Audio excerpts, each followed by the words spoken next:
The Life Coaching Toolbox Podcast is brought to you by Joeel and Natalie Rivera of Transformation Academy. In this episode, Natalie talks about how she rewrote her life story. This episode is one of 9 episodes in a series about coaching your clients to rewrite their life story and empower their personal narrative. So let me tell you a little bit about my story and how I transformed as a person when my story changed. So I'm going to tell you a few key aspects of my old story of who I was, the lie that I told myself. And then I'm going to compare it to the new story of who I am and how I experienced my life. And you're going to be able to see that this person that I was and the person that I am today is completely different. Now I'm going to be honest and tell you that I didn't sit down and rewrite my story. I didn't have these same tools that today I use. What happened to me is my story changed gradually. But I can tell you with certainty that every time I experienced change in my story, in my identity, in my beliefs, and in the life that I was experiencing, it always started with a decision to change my perspective. It always started because I wanted something to be different, and I was willing to look at it from a different angle. So if you had told me when I was a teenager, maybe about 18, about the time when this old story that I'm telling had existed, that today I would be living the life that I am now, I would have thought that you're completely crazy. Now, the reason for that is because my old belief system, my old story, actually blocked me from being able to see the possibilities that are now real in my life. So you have a unique opportunity now because you're hearing these things at this point in your life and you're having access to the activities that we're teaching. You can apply them to your life and you can consciously choose to rewrite that story and to question yourself and to replace the beliefs that you have with more inspiring ones so that one day in the future, you're going to be looking at your life and be in awe because what you're living is so far beyond what you could have possibly imagined from where you are today. So, one aspect of my old story, something I used to tell myself internally, is I'm shy. Now, people that knew me would have never thought that I felt shy because, I was pretty spunky and I was talkative and I was opinionated, but inside, I was always terrified. I was the type of person that if I went to any place that I didn't know anyone, I would feel like I needed to cower in the corner because I was afraid to talk to people.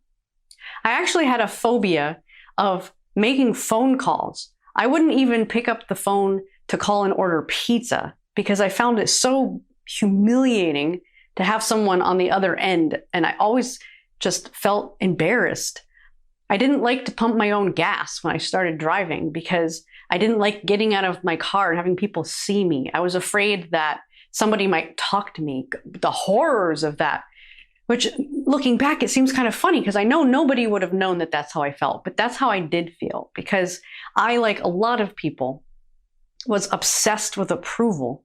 Now, it is normal to have that experience when you're a teenager, but it does linger into adulthood. Part of it did go away with age, but for a lot of my life, I did hold on to these feelings of discomfort and these fears and feeling like I was shy.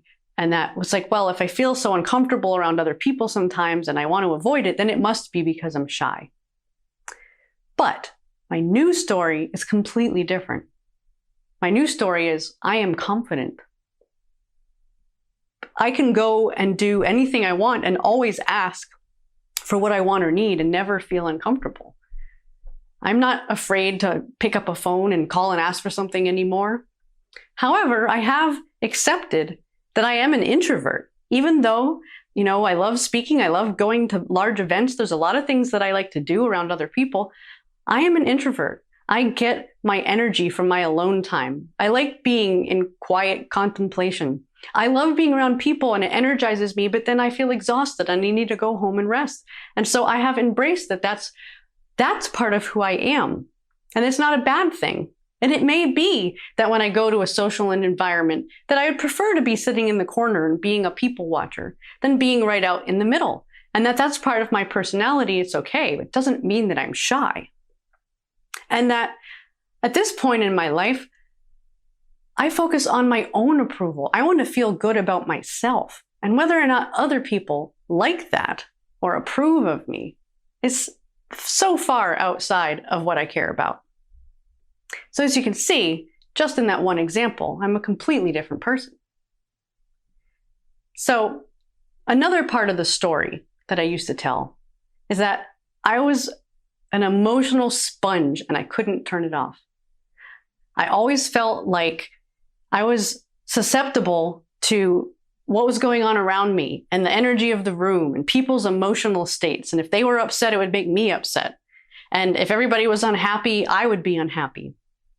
And so I guess you could say I was an empath, but I really didn't like that because I felt like I had the weight of the world on my shoulders. I felt like I couldn't be happy unless everyone else was. And so I became a people pleaser. So I wanted to try to, keep the peace and keep the calm and not, ruffle the waters or bother anybody, because if they weren't happy, then I couldn't be happy because I was so susceptible to them. And so this is just the expectation I had of life. And so this is what I experienced.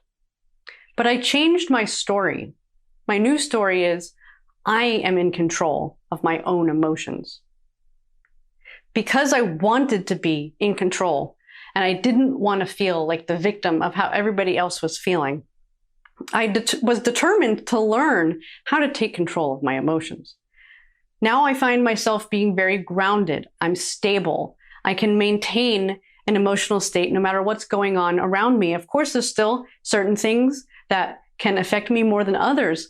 But in almost all cases, I feel like I'm the one who gets to choose. I can choose to be happy by choosing to make a different decision or to think about something else. I can choose not to be bothered by something by choosing my perspective or, finding a way to put distance between myself and what's happening. My emotions are mine. When I was feeling and experiencing what I believed was other people's emotions, the truth of it now that I can see is that I wasn't feeling their emotions. I was mirroring their emotions. I was feeling them in myself, and I have control over this. So just because someone else is feeling something doesn't mean that I automatically have to. It's a much more empowered place to be at.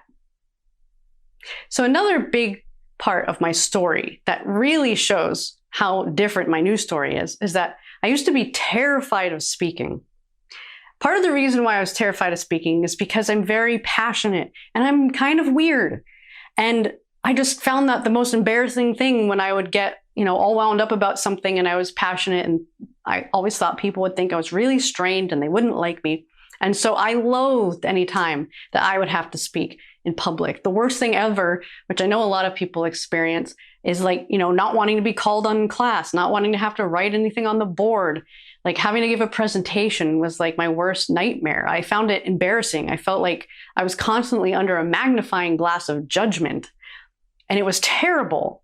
And I never would have thought that I would actually be a professional speaker. Like it was so far outside of anything I would have considered because I was so afraid of speaking. But I had built an identity around I'm that one that doesn't want to get in front of the class. And of course, a lot of other people around me felt the same way. So I felt it was pretty normal and I never questioned it. But my new story is that I love expressing my passion and I love doing it through speaking in front of people. And so that story changed because I realized there were things that I cared about, that I really wanted to be able to express to other people. And that even though it was a little bit scary, there were times where I allowed myself to get passionate and to tell people what I thought and believed and understood. And I got a good reaction from them. And it opened up my mind to maybe it would be okay for me to share how I feel. Maybe it would be okay to speak. And so I opened the door. I changed the way that I looked at myself. And over time, it got easier. And today, I am a speaker. And now you can give me any topic that I care about, and I could stand up and talk about it for an hour in my full weirdness and passion and not give a rip what anybody thinks, because I'm confident in myself and I see myself, my identity, my story is that this is who I am. And so the next one I'm going to talk about is part of my old story was that everything has to be perfect. I wish things were different. They're not ideal, and therefore I don't like them. You see, I was an A student that instead of being excited about my A's, I would actually be mortified about my B's. I was a perfectionist. I never felt satisfied with anything I did, whether it was a paper or artwork or something else that I was working on. Even though I got all these accolades, everybody else thought it was great, I never liked it. It was never good enough for me. I never felt like I could be good enough. And it wasn't because I had any outside influences trying to force me to be a certain way. I was doing this to myself. I felt like I had to be perfect. I told myself this. So I was highly critical of myself, and I was actually very critical about other people and of the world because I was an idealist, and it really bothered me that things weren't the way that I thought that they should be. One of the side effects of being a perfectionist is that I hated doing new things because it was terrible to not be good at something. To not be able to do it well right away was like the worst thing. And so for a long time in my life, I would actually avoid challenging myself. I lowered my own standards so that they would be easier to meet, all because I was afraid of feeling disappointment or of failing.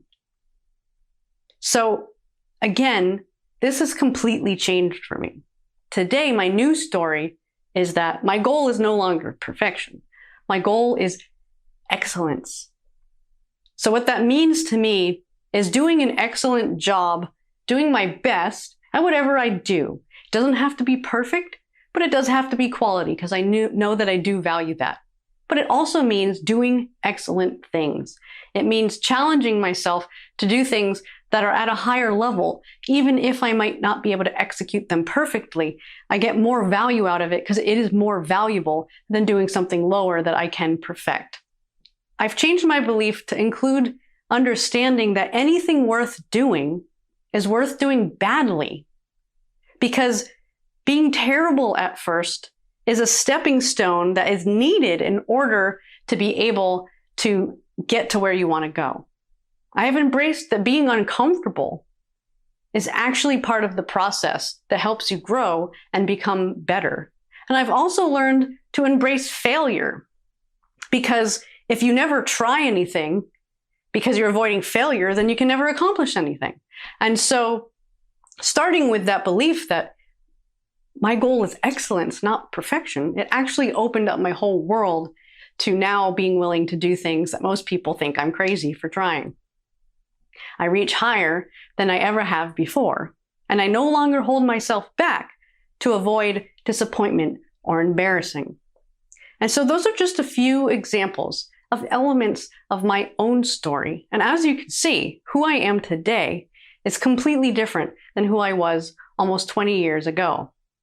And all it took was the willingness to look at myself differently, to look at my life and my capabilities, and most importantly, the story I told of who I was differently. Now, being able to look back, I can see it even more clearly than, of course, I could then. But again, I just want to remind you that you have this unique opportunity to really take what I'm talking about here and what you're learning in this program and apply it to your life, and to be able to create transformation in your own life that had I had the opportunity to do this back then, could you imagine how far I could have gone? I ended up here without even knowing how to change a life story, but you know how. So truly, I hope that helps you be able to see that the sky is not the limit, because you can only see to a certain point. And that as you change your story and as your identity changes and your life changes, more and more and more things will come into view. And your life truly will be better than you could possibly imagine from where you are right now. Visit transformationacademy.com/toolbox to download free life coaching worksheets that go with the activities discussed in this podcast, plus other resources for creating a thriving life coaching business.